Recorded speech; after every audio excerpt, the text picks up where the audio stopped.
Herod, king of the Jews. And now to Rome came Herod, fugitive from Jerusalem. Despite shipwreck and delay, some months after leaving Egypt, Herod arrived in Rome and turned up one spring morning in Antony's ever-popular vestibule. An important visitor, as well as tried and useful friend to Rome, he was admitted at once to the tablinum. There, after presenting himself with proper compliments to this, his most important friend, Herod reviewed the serious situation that existed in Jerusalem. The treachery, he pointed out, the treachery of that younger Maccabean, the Maccabean prince who now seized the office of high priest, that nephew of Hyrcanus. He had called on Parthia for help. Parthia, the worst enemy of Rome, had been urged to enter Jerusalem. Together, they had taken over the city and driven out all good friends of Rome. Was not he, Herod, governor of Galilee, a good friend of Rome? Had not his dead father also been a loyal friend? Wasn't old Hyrcanus himself always agreeable and grateful for protection?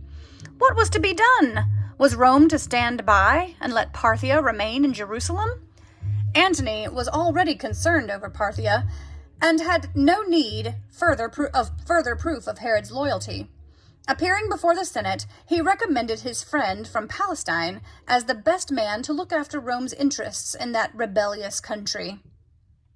A few days later, Herod heard the Roman Senate pass the decree which made him king.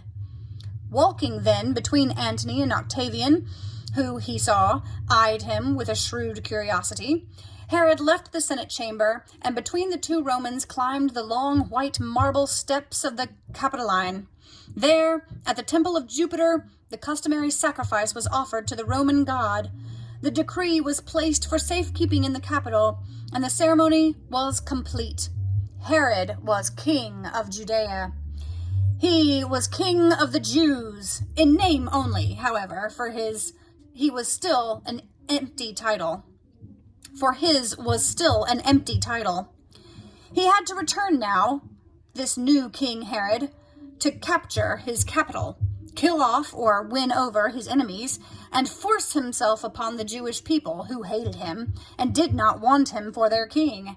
This foreigner from Edom, half Jew, half Arab as he was, forced upon them by the Romans. And no king did they want, those people of Jerusalem, except a descendant of King David, their old warrior king and hero of 1,000 years ago.